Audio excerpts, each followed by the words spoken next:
So, hello everybody, good evening, and thank you for assembling in this virtual space to hear readings from three of the remarkable range of poetry books published in 2026 by Tony Fraser's ever astounding Shearsman Books. For those who may not know me, and I don't think there are many of you, but in case there are, if there is anybody out there who doesn't, I'm Aidan Semmens, and I'll be reading a bit later after we've heard from Nancy Gaffield and Alan Baker, whose latest volumes, Nancy's Destiny Manifest and Alan's Book of Psalms, are two of my very favourite poetry collections of recent times.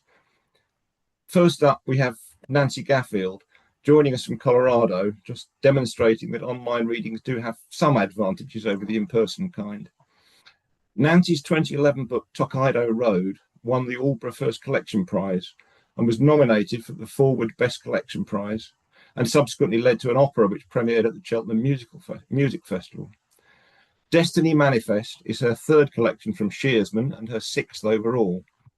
While there's always a formal inventiveness to Nancy's writing, a modernistic playfulness with language, there's no mistaking her careful and caring attention to the things that really matter in the world, or her empathy with both the human and non-human victims of human behaviour. This is a sad and beautiful book, as I'm sure you're about to hear. So over to you, Nancy. Okay, thank you very much. Yes, this is Destiny Manifest. Thank you, Tony, for this beautiful cover. I'm so proud of it. Probably most of you know about the 19th century doctrine in the United States called Manifest Destiny, which basically gave white Americans the right to expand westward across the continent with devastating consequences for the native population, the land, the environment, the inhabitants. And the belief was also deeply patriarchal and equated masculine with conquest and the feminine with those things which needed to be subjugated. So by reversing the title, I'm trying to subvert that doctrine, which seems to be gaining ground again in our times. The book is divided into 4 sections, and I'll read from 3 of those sections. And the second section is called Things Fit Together. And the title of each of these prose poems is a phrase taken from Geraldine Monk's collection, Ghosts and Other Sonnets. Throes of profound bafflement. In that time, distant wellheads flared through the night.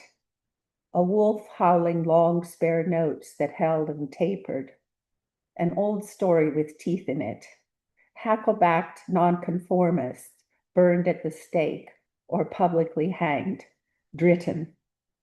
Big bad wolf, henhouse wolf, hungry like the wolf, weaponized. When the man in them would kill the wolf woman would burn, did burn. Outside the circle of settlement, the stars pulse. Inside, enforced assimilation and bone moan, while one of us watched. A noun drowned an overgowned thought. But it's just not poetry. Isolated phrases and images strung together, washing on a line, running on nerve. Today is the first day of summer. Like Heidegger's Hut in Totneberg, thought is hard to find.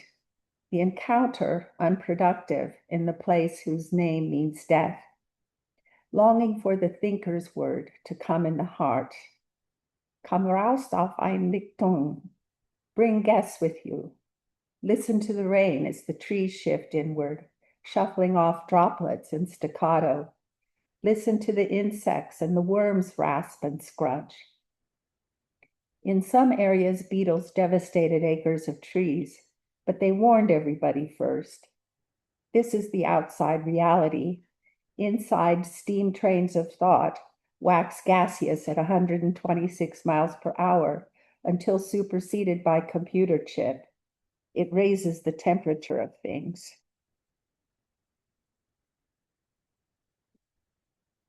Seeing is not believing, but retrieving fragments. No fishes swim in Mouse Sweet Brook, no green and pleasant pasture seen, just blasted, stunted trees and smoke spinning out from the coal mines, the iron foundries, the brickworks. The Black Country, black by day, red by night. It all started here, a host of suffering, and her mouth uncondescending in the absence of blue sky, clean air. Mary MacArthur speaks from atop a slag heap to the women hammering out chains in backyard sheds for 5 shillings a week. Oh, but the chains we made were not made of daisies.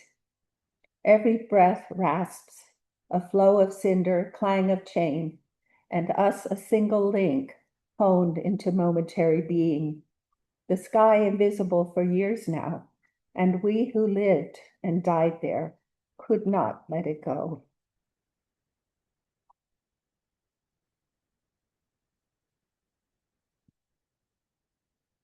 A lunar globe right in the middle of her forethought. Once I was a girl traveling through a cottonwood bosque outside Albuquerque. Late August, I let the female river carry me downstream, roiling with the red dirt of the plains. Along its sinuous banks, giant river cane and salt cedar, the rattling bugle of a sandhill crane calling to her mate, then resuming her solitary watch. Brave river, she carries with her the waters of the Pecos, the Devils, the Chama, the Puerco, the Salado, and the San Juan. Acquainted with pinyon forest, juniper and sagebrush, mesquite, creosote, and yucca. Now a bed of mud and a few puddles for the silvery minnows to abide a while. Once I listened to the clatter of the cottonwoods. In late spring, I watched as the trees threw their seeds into the air, filling the sky with stars.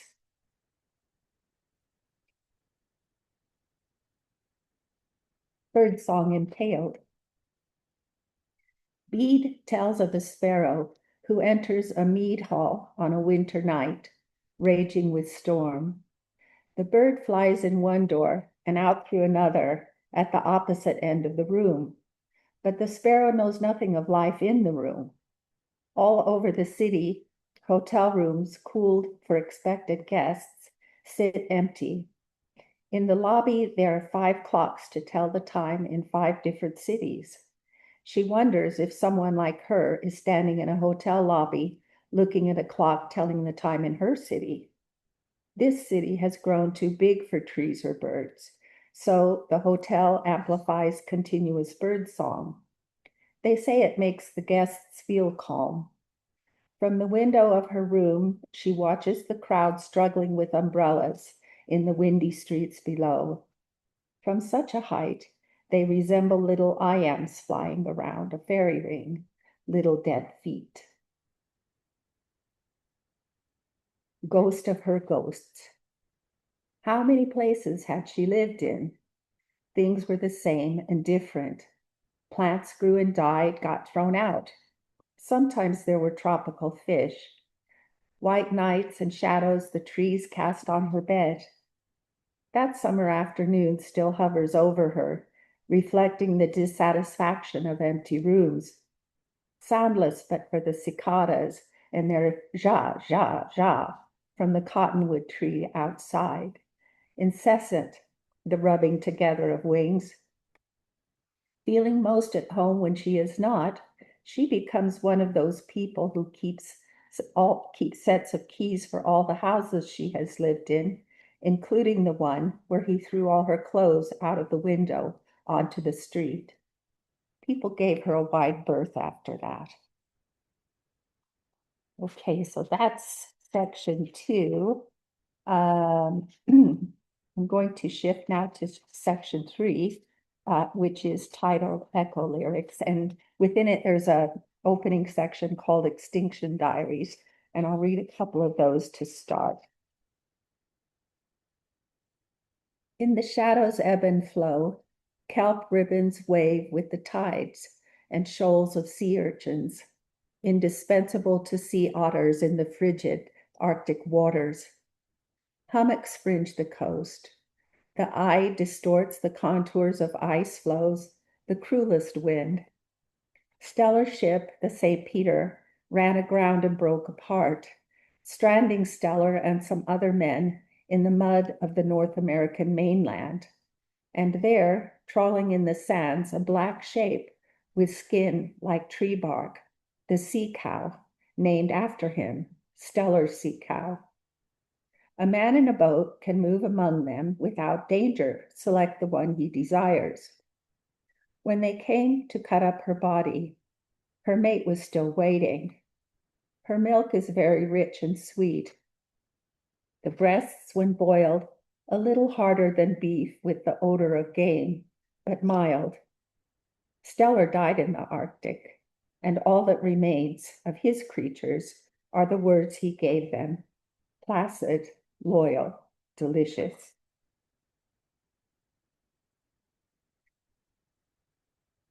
You thought that the old growth forests would last forever, African mahogany and wawa trees. But if you come to look for trees in this forest, then forget it, because we have cut them all. They deserve to have their own name, not this one, Miss Waldron's red colobus, like someone's lapdog. Colobus from the Greek word for docked or amputated, thumbless. No milk of human kindness for them. Their forests are gone. You'll not hear their shrieks and chattering in the high canopy, only the ground's uninterrupted drone of extraction.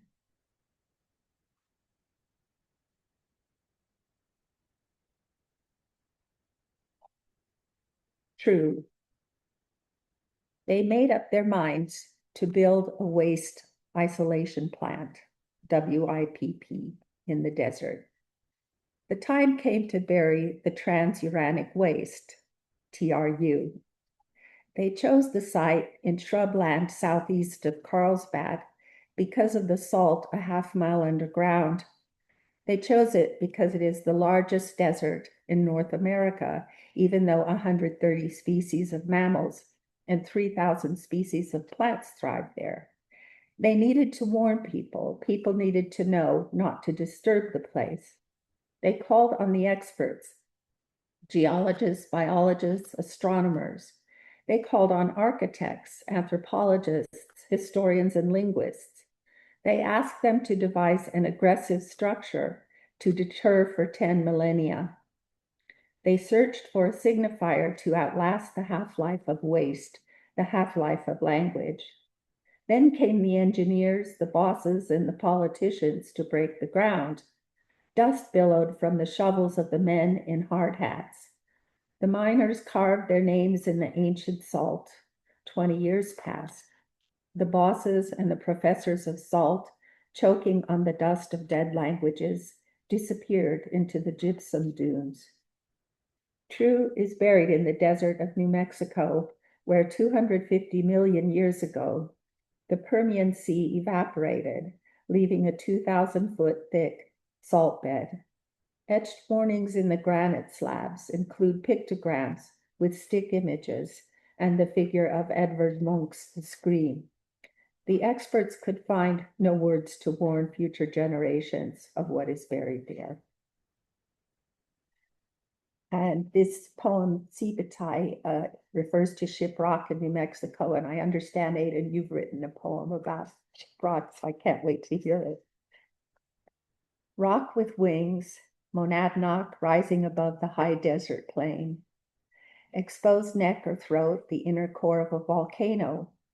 Over 30 million years, the red spine of it glowing in beguiling light. The ash settled into every form of life. I salute you who live in the long shadow of its prow. Four-winged saltbush, protein-rich winter fat, and sagebrush drifting along. And those who passed, roadrunner, rattlesnake, over the rock dikes that radiate out from the peak as it shimmers above a strip of red dirt. Just being itself, what it is, what it was, and it doesn't really care about us, whether we live, whether we die. But for this moment, I feel glad for the Apache recluse spider, weaving its retreat in the crevices here, preferring her own company, aging out. And I'll read a few poems from the fourth section, which is Staying with the Trouble, a phrase coined by Donna Haraway.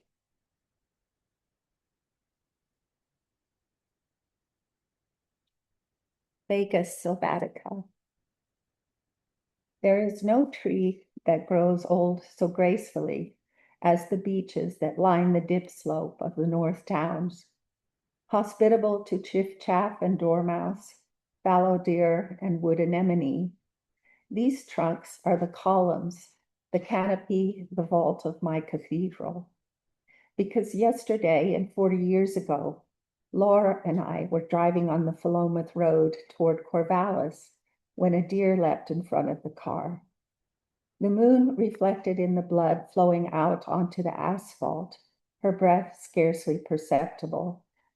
I cried as I stroked her woolly underfur. There are elements of the future that cannot be undone. Because I think of that now in this place, late March, the cold continuing, as I take time to observe the brown papery leaves still hanging on from winter, protecting both wildlife and tree. I follow the Nailbourne emerging from its chalk aquifer to reassert itself in the present, its limpid stream glazed with forget-me-nots, like the water where Ophelia lay, Hamlet too damaged to love her. How long did the valley wait for it to rise again? And lore gone 20 years. These are elements of the past that cannot be undone, because whatever lives struggles, because not every struggle can be overcome. On my last day in this world, let me walk amongst beeches.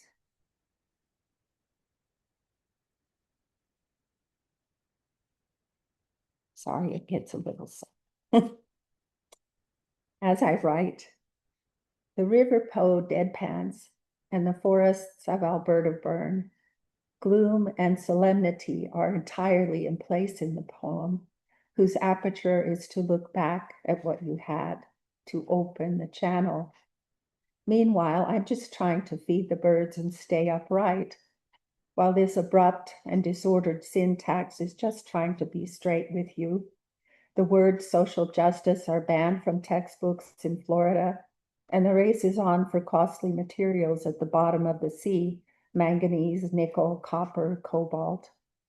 Monuments to industry and war include a 900-foot hole in the ground, once a copper mine in the middle of the desert, an aircraft boneyard, the rubble of our cities, the future artifacts.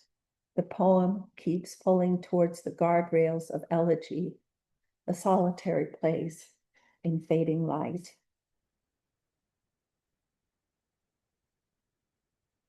Two more. Grasses, grasses, grasses, grasses. When your breastbone stood proud in the hole in the wall of your chest, when you could not catch your breath, the northern goshawk flew low and slow, acceding her shadow to hover over you, over your body with open wings and open eyes. You understood her language. As your breathing grew ragged, I thanked the grass beneath you for doing the work I couldn't do. I thanked the clouds for not covering the sun, shimmering the earth in the glass beads of your blood. I thanked the northern goshawk for leaving her shadow while going to prepare a place for you. And yet, nothing is settled by a word. What is a tree? I know that it is not contained between bough and bole, that there is something more than the 50% DNA we share. I step out into the remnants of ancient woodland at nautical twilight, the sun tipped 12 degrees below the skyline. I am a poor offering. Words scatter like flakes of dust floating in a shaft of light. I am but one and a gathering, a filament between worlds. Am flint, incendiary. Am hagstone, believed to bring good fortune or to ward off evil. Am no single pronoun. Am I, fulsome as the moon, opened. Am coccolith and feldspar, the erratic dream life of debris. Lapping clapati, ribbon of blue, traveling east to west, fracturing into spiraling acceleration. That's it. Thank you very much for listening.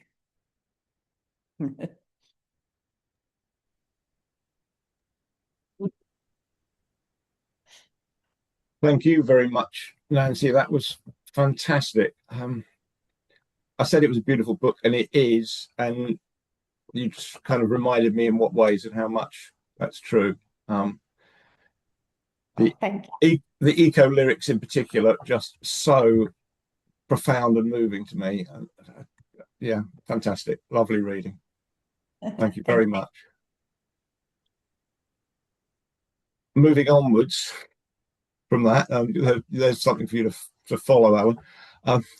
I first came across Alan Baker about the time his first substantial collection, Variations on Painting a Room, came out in 2011, which I think by curious coincidence is also the time Nancy's and my first collections came out. There we go. That rounded up his various small press pamphlet material up to that point.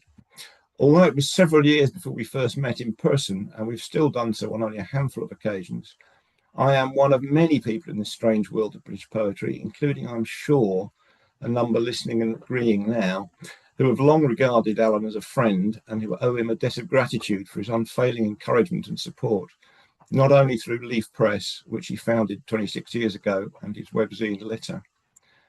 By my calculation, and depending perhaps on how you define a collection of poetry, a book of Psalms is Alan's 9th or 10th collection, but certainly it's his first from Shearsman.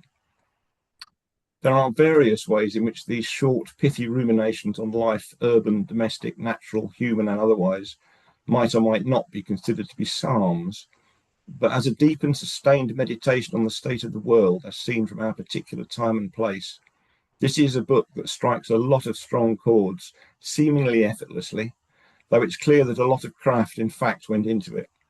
So here then, from his home in Nottingham, is the craftsman, Alan Baker. Alan. Thank you, Aidan, and thank you, everyone, for attending tonight. Can you all hear me okay?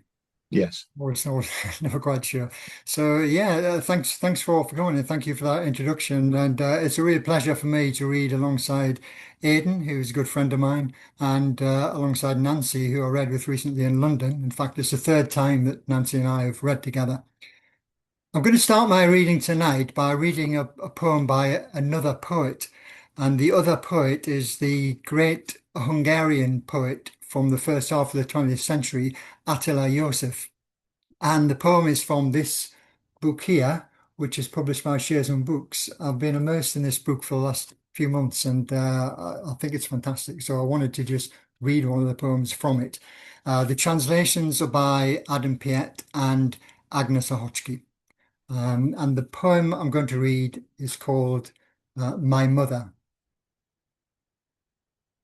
She held the mug cupped in her hands as evening fell that quiet Sunday. She smiled gently to herself and sat a little while in the twilight. From a small pan she'd brought back home from his lordship, she ate her dinner, went to bed, but I lay awake, wondering how they got through the whole pot. She was my tiny mother, died too early, as all laundresses die. Shaky legs from all the wet clothes hauled, heads aching with the endless ironing. For mountain views, piles of laundry. For pretty clouds to soothe the tired nerves, those puffs of steam. For change of air, the laundresses have their attic rooms. I see her. She pauses with the iron, her fragile frame broken by the crash of capital's tree, shrunken down to nothing. Think about it, comrades. bowed she was by all that washing. I do know that as a young woman, in her dreams she wore a clean apron, and the postman wished her good morning. So I highly recommend this book. And the rest of the poems I'm going to read are from my first Shearsman book, which I'm very, very pleased to have in the world. The Book of Psalms came out of my reading of the Bible, which I'm not a Christian, but I do regard the Bible as one of the great works of English literature and obviously world literature. And the Psalms in the Bible is the longest book in the Bible, and also in a way the most personal.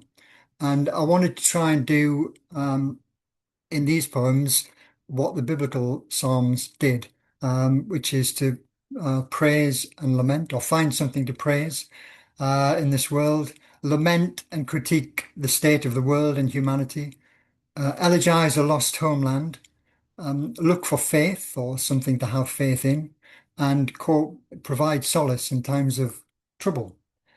I don't know whether I achieved those things, but that's what I was trying to aim for. So I'm going to read.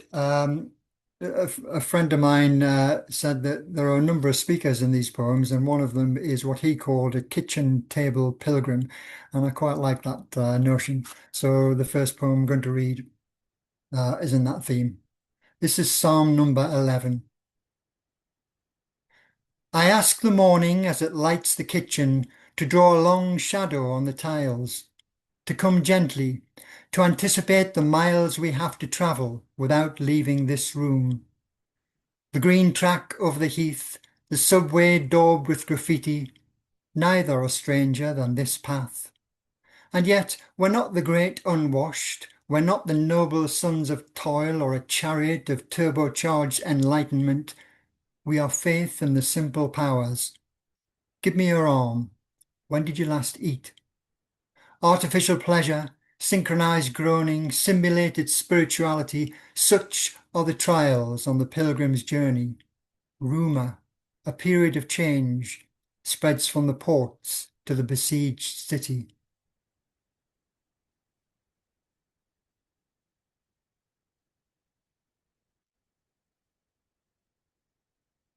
Psalm number 40.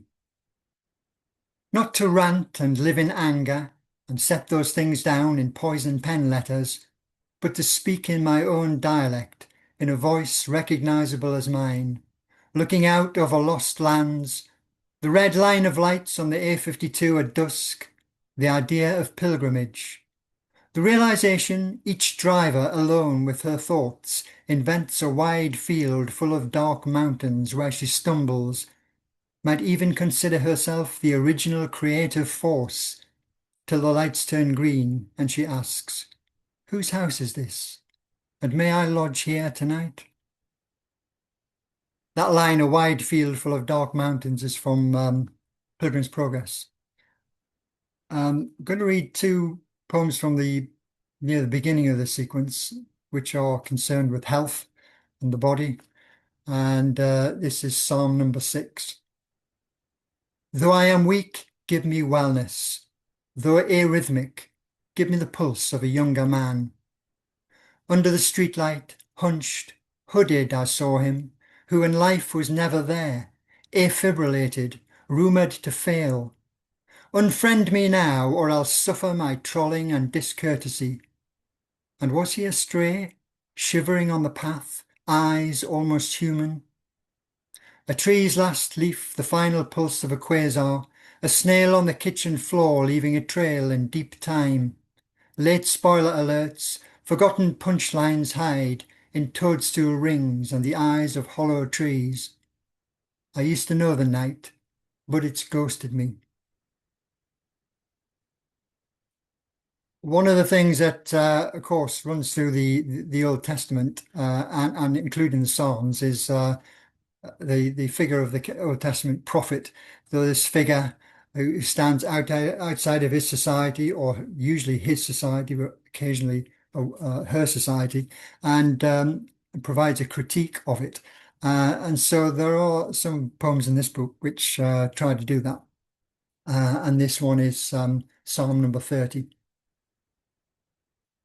I watch from cheap cafes every morning and night, slush in the streets, traffic and men cleaning windscreens at lights, tent cities in the underpass, lichen unchecked, neither fungus nor plant deforms the statues in the market square. Who needs all that pomp and swagger?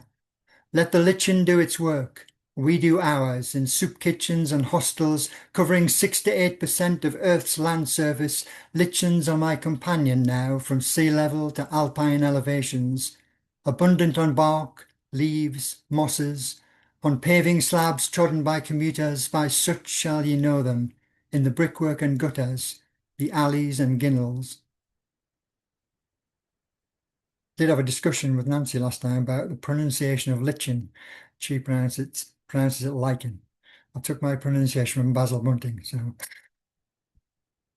the next poem I'm going to read in this vein of social critique is Psalm number 58. And this poem, in the first line, it uses the expression memory leak, which is an expression from information technology, and the third line is also takes some language from computer programming. Psalm 58. A memory leak hitched to the nation's fate that slowly, like mold or frost, unnoticed grows until it covers all the world. A rich topography of re-entrant and standalone code. The day congealed and oozing fog in high-pressure systems. What was, what is, and what shall be, the future an invented memory. As if the wind could formulate equations and use them against us. Moth-infested pasts called out and cancelled, the exigencies of supply chains and lives of the labouring poor, and miners in the forest, mercury in the rivers. Let's find a dark bar and raise a glass to elegy and lament.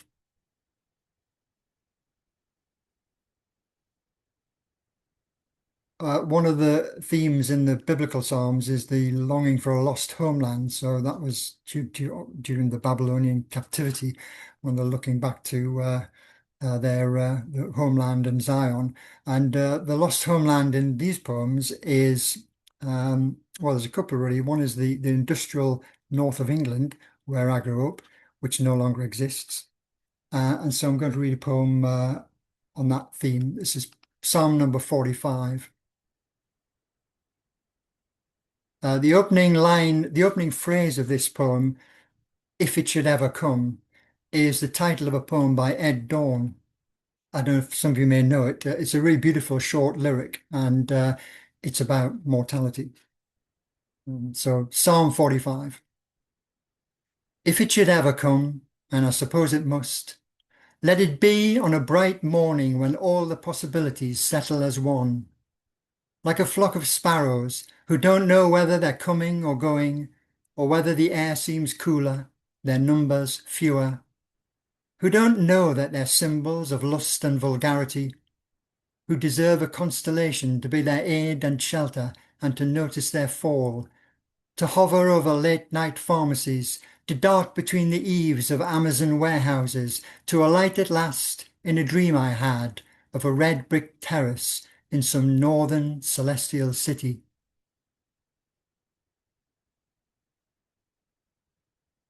And the other lost homeland, I think, is the past and childhood. So this is Psalm number 52. I was a small boy, asleep on the forest floor, space between trees thickening that was translucent green. Sent to bed early, alone in the firelight, how would I find my way?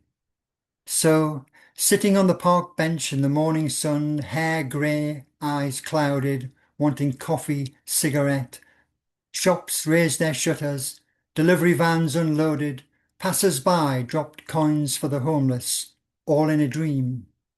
And if I were to ghostwrite my own life, its music might be like this moment, acoustic and quiet. Leafy branches of willow, yew and holly, the horse in the clouds, the orphanage, bright with time. And yeah, the kind of last theme that I wanted to draw your attention to was in here is there are a number of poems which are concerned with non-human life, in particular birds and insects. And this, I think, is where the praise comes in. So I like to think these poems provide some kind of praise for these amazing organisms. So the first poem I'm going to read is Psalm number 21.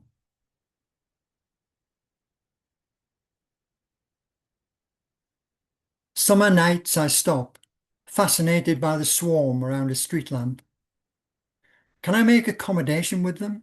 Their stings and burrowing, encased in amber, imprinted in shale, their presence ubiquitous, their anatomy unchanged across geological time. Yet 1,000 would weigh less than a sparrow, and a summer's day is their whole lifetime. In the long evenings they appear unexpectedly on motorway verges and in city squares, transcriptions of a troubled world. But trouble is my middle name, and I hold their stories to be richer in genealogical lore than all my mumbled prayers while waiting for a visitation. And I'm going to finish this reading by reading the last psalm, Psalm number 64. There are a few quotations sprinkled through these poems, mainly from the Old Testament and from Pilgrim's Progress, and also from Gerard Winstanley, who some of you may know was a 16th century new leveler or digger, and yeah, the diggers would do things like take over common land and cultivate it and give the produce away to the poor. And the third line in this poem mentions a common treasury of livelihood, which is quite a well-known quotation from Winstanley. So the last psalm, Psalm 64. Thoughts ran in me that words and writings were all nothing, but to eat our bread together by the sweat of our brows. So earth be made a common treasury of livelihood to whole mankind. Let the little ones sleep, the sandman's gone, the evening star has set. All the coffee in Colombia couldn't keep me awake. To walk down that hill, red roof tiles, glimpsed sea, the full spectrum of the visible, write it down, the easier to forget, for action is the life of all, and if thou dost not act, thou dost nothing. Thank you for listening.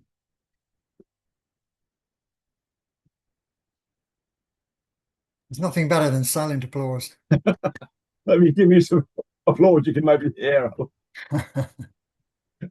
Thank you very much, everyone. At this point, it will be very nice to have a cup of coffee or a glass of wine and do a bit of socializing because I can see lots of people who I know. So, hi, everyone.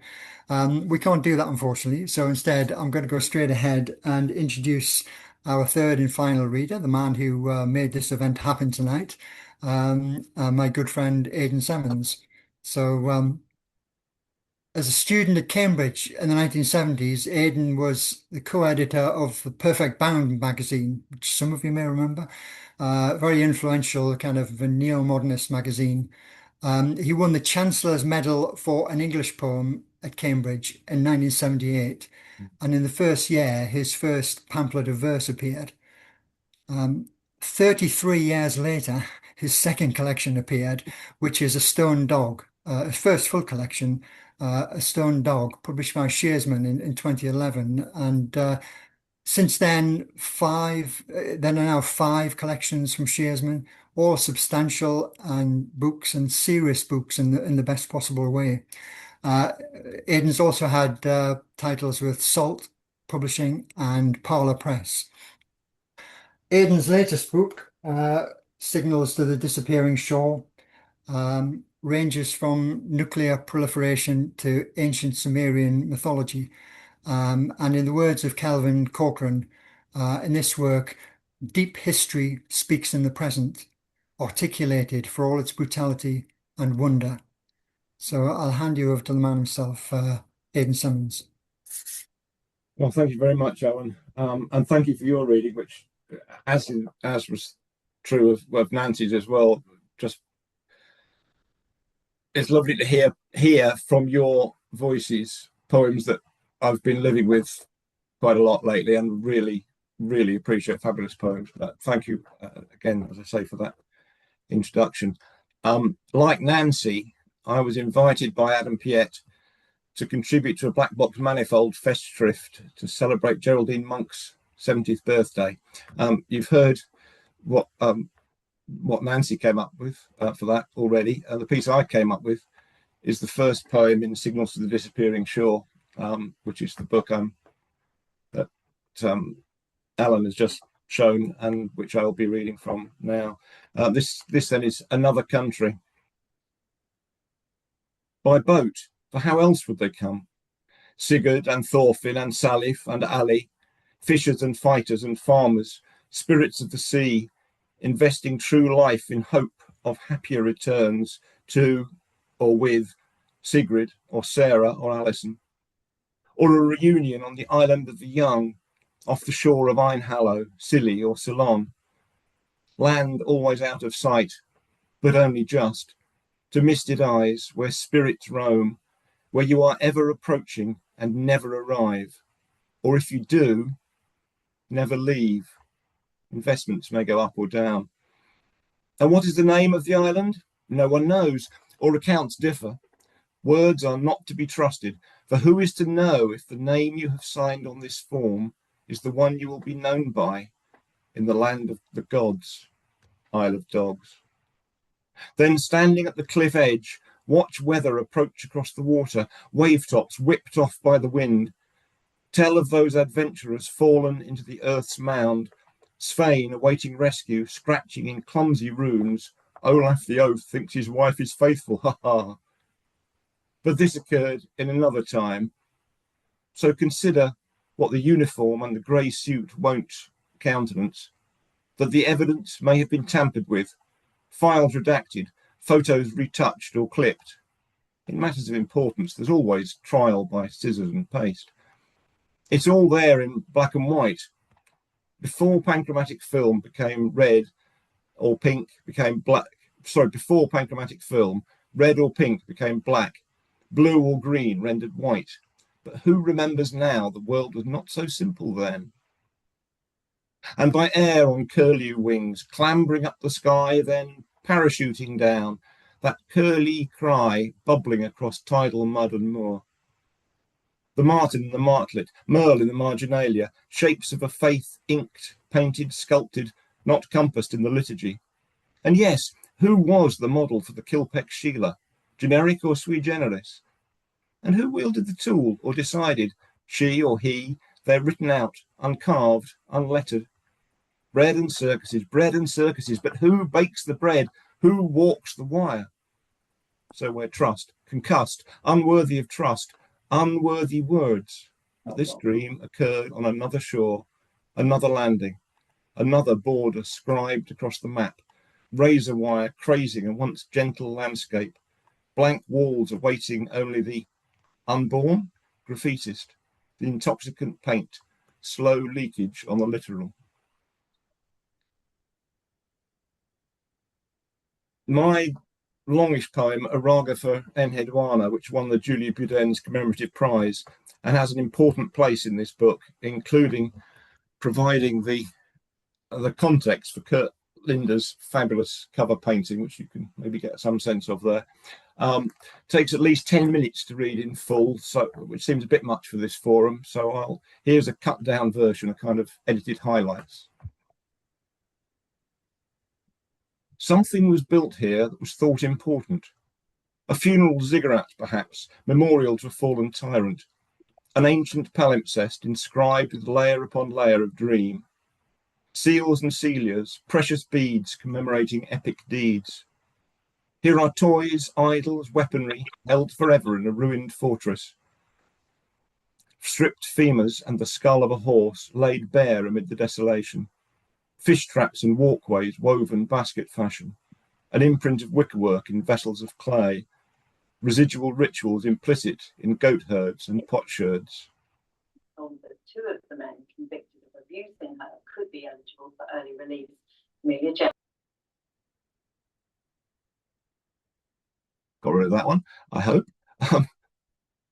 Married to the moon, Enheduanna is the mortal embodiment, a living cultic likeness of the astral goddess Ishtar Inanna, consort of the wise one Nana, whose name may be Sin, whose crescent horns herd the stars like cattle, while she, cast alone into the rebel-held wilderness, must yet prepare sacrificial feasts for errant deities, and centuries of dead women interred beneath the floors.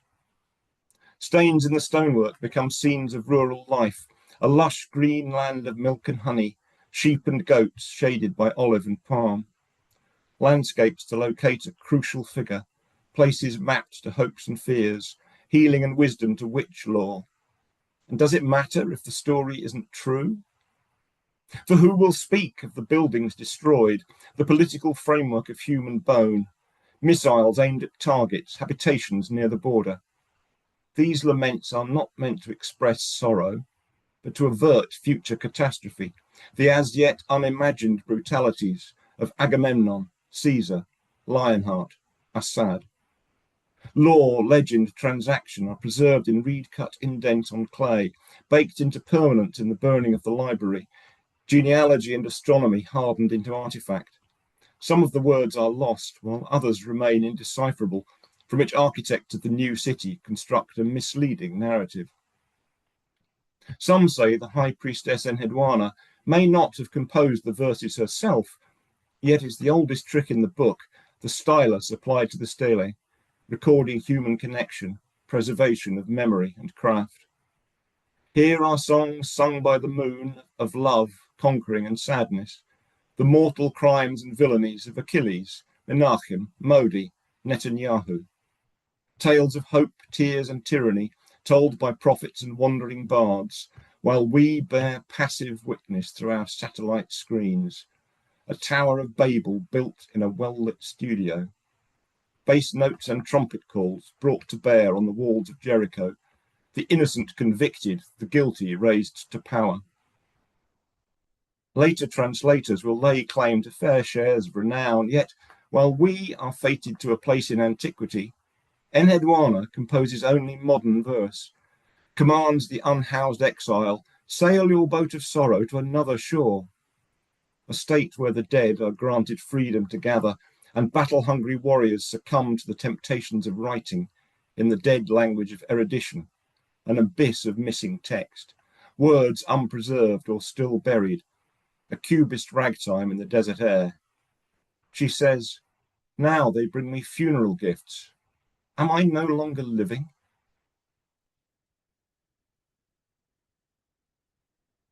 Those who know me or my work may know that I've had long had a bee in my bonnet about the environment and other dangers of the environmental and other dangers of messing with nuclear physics. So this next poem I'm going to read is The Day of the Dead, each part of which focuses on the actual experience and testimony of a real person, and which comes with an epigraph from Winston Churchill, nice man, who said, the atomic bomb is not unmanageable as an instrument of war. This goes where the movie Oppenheimer should, in my opinion, have gone, but didn't. It's three parts here. Trinity, July the 16th, Hans Courant. In shorts and hard hats, they wrangle the device below the test tower, joke about the relative risks of obliterating New Mexico or igniting the atmosphere. Cameras roll, they play the Star-Spangled Banner, then the countdown, then the flash. My hands grow warm. It was terrible. It all worked. It was wonderful. It was bright and beautiful. And I thought of the people next time. Little boy, August the 6th, Paul Tibbets. Watching from the world's best equipped, most modern bomber, the best damned pilot, chosen for a new kind of war, thinks of God. Waving from the cockpit amid Hollywood glitz, shot in the ass, he says with confidence, he's ordered to shoot any crewman who refuses to swallow cyanide if the plane goes down. A milk run, nothing he can't do, professional as anyone. Tomorrow, the world will know he helped end the war. He knows the thing call it the gadget or gizmo, deploys fundamental forces and chain reactions. Afterwards, nothing is visible where the city was at breakfast, but a livid mountain of smoke, a mass of bubbling molasses, purple-grey with a red core, a mile high and climbing. Dante spectral among the aircrew, terrified of the dazzling colours. Colonel, you did as you were told. Just drop the damn thing. A job someone had to do. No bad dreams, no remorse, no apology or regrets. Fat Man, August the 9th, Yoshiro Yamawaki. As we sit around the table, a whitish blue light shoots across the room. Then a roar, the falling debris doesn't last long. We can see the sky. Across the harbour, the heart of the city is covered in clouds of dust. Father's factory is a scorched metal frame, his corpse seared and swollen, like all the others. We try to take his skull, to bury it where our home has been, but it crumbles under our touch, and half-burned brains come tumbling out. When I look back at our history, it's very regrettable. Please look at this photograph.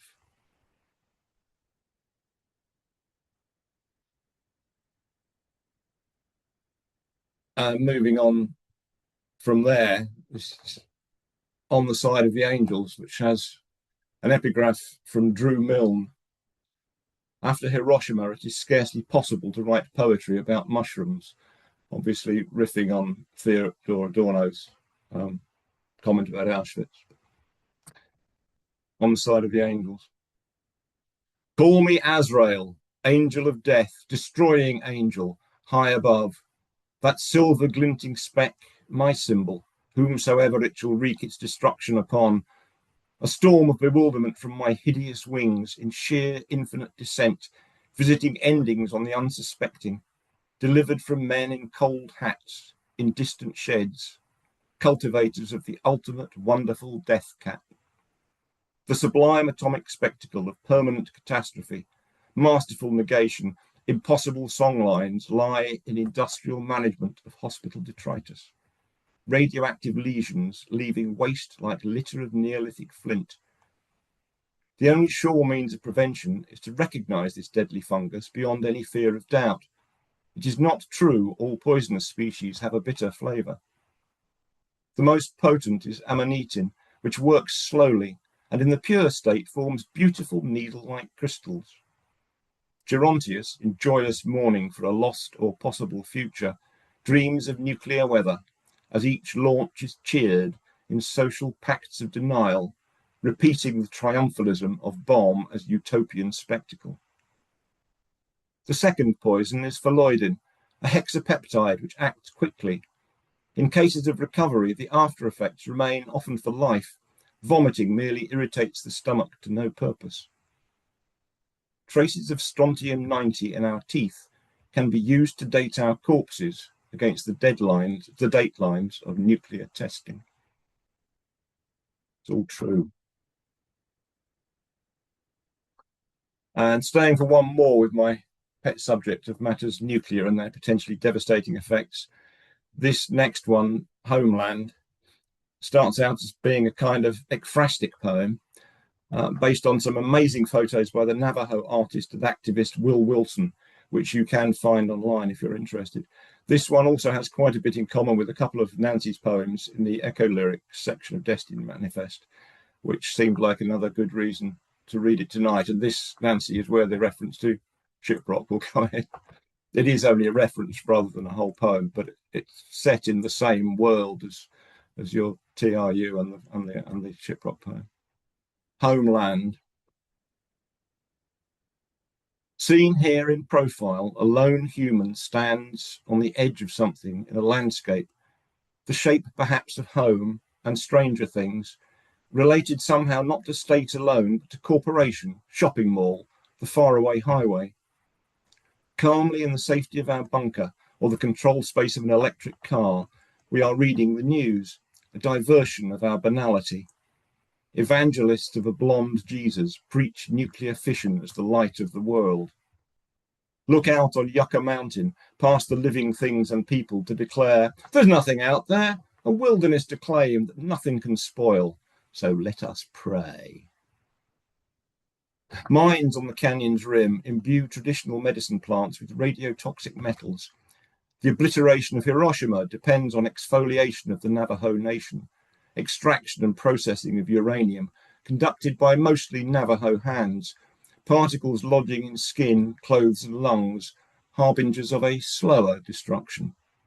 Intoxicating living space and burning hogans, scraping ways of living, language and sacred sites from the soil. Houses and schools provided, built from radioactive rock. Borders drawn with care to corral displaced persons, mapping areas deemed fit for exploitation, a dehumanized earth. Land of the free to make free with others' land. And so it becomes a patriotic duty, the bearing of soils to a catalogue of gods. Toxicity of Mexican hat, shiprock disposal cell, church rock spill evaporation ponds. 4 corners, 4 sacred mountains eviscerated for shock and awe. Destiny manifest in diseases of the skin, maps as a mechanism of repression, planned cataclysms to shape the land, marks scratched on the ground defining power, cities lit from afar from a place where swimming in the lake is now banned. Between blue shadows of spoil and the scars cut by the mine, contaminants seep into living spaces and the groundwater. Sand Creek poured into Morgan Lake, a study in supremacy and slaughter. Evicted people become a waste product by design. Manifest destiny exhibited in toxic smoke. Poisoned territory reserved for the dispossessed. A late reckoning for the inheritors of a policy of extirpation. The concrete swaddled mass of the reactor blasphemes against the sky as the downscrape of the mine transgresses the land. A locality and a people, and which belongs to which. Forced migration from a terrain desirable for grubbing up minerals ends in tears of the displaced, replaced by the speculator, the spectator and the thief. New lands remain forever liminal, title provisional, prone to further sieges and rape.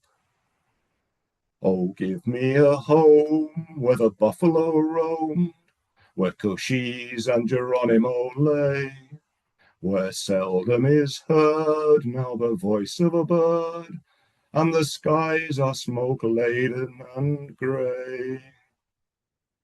Repeated federal incursions reclassify traditional pastures as unsuitable for grazing, biologically suited for extractive industrialism.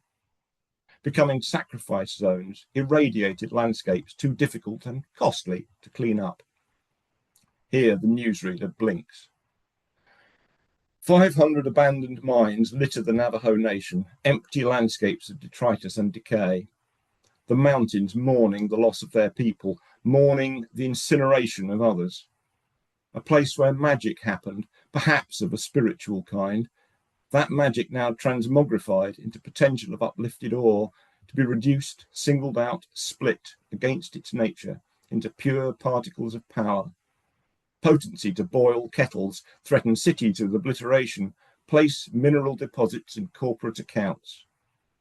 What happens now, like history, is a faraway adventure. It's there in black and white, the speaking silence of a photograph.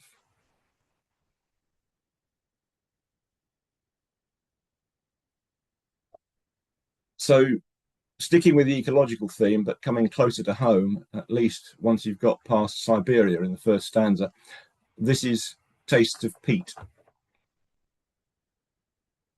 From satellite or pilot height, you'll see a continent of smoke, a mountain range of Himalayan scale over Siberia, concealing its own shadow on the smouldering land below. A tundra land awaiting redemption from zombie fires.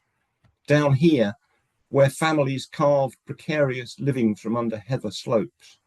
The peaty smoke of whiskey on the tongue, taste of ancient woodlands felled and burned, of boglands, sphagnum moss and ling, concealing dark ponds fringed with cotton grass. Here's a coin-bright birch root, remnant of primeval forest, hunting ground of a mythical warrior princess. And here, carefully cut wet, then dried, the sculpted modernism of a neatly stacked bank, laid herringbone fashion to repel wind and rain, where a whiff of peat smoke smells like survival. Here, where wetlands are drained of life to make up ground for oats, barley, wheat, asparagus, and fine grazing, where forest swamp suffers improvement, rips torn for progress, ash and oaken piles aerobically preserved, support remnants of willow walkways, woven paths across the bog, a place to stand ankle deep and watch jets carve their shining trails against the sky. And finally, to revert to the migrants we began with, here is citizenship test. This is the place where memories are stored, where disarticulated limbs of machinery go to die, piled up and cast aside. This is the place where we queue for canteen lunches of miscellaneous flesh and root bowl, in breaks from labouring for little pay at the production line of culture, where we fail to remember the approved word for political contingency or the recipe for blood soup, where the daily news is printed in combustible ink and pulped unread, the place of ceremony for religions as meaningless and baffling as our own, and as rigorously observed. This is the place of form filling for dutiful posting in dead letter boxes no one will ever open, of registration for one-way excursions to the wasteland of civic regret. This is the place where Odysseus cast his last drachma into the wishing well of loneliness, where Solomon set his seal on the abandoned pasture, and Alexander rained down fatal curses on the heads of the final pharaohs, where swallows make their last stop before the Great Migration, aircraft refuel at military landing strips, and hawkers proffer water carried in cans that once held oil. This is a place of music and silence. Let us rest here a while, as long as our documents are in order. And that is indeed where I rest. It remains for me only to thank Nancy Gaffield and Alan Baker again for their fabulous readings, to thank all of you for giving us your time and attention, most importantly to Tony Fraser for his faith, time and careful attention to preparing our books and sending them out beautifully packaged. They've all got lovely covers into the world. And finally, to point anyone who wants to read and own the books you've heard the three of us read from tonight to the Shearsman Books website. That's shearsman.com, where you'll be able to purchase them all. Other sellers are, of course, available, but I would always recommend going to the source. Thank you very much.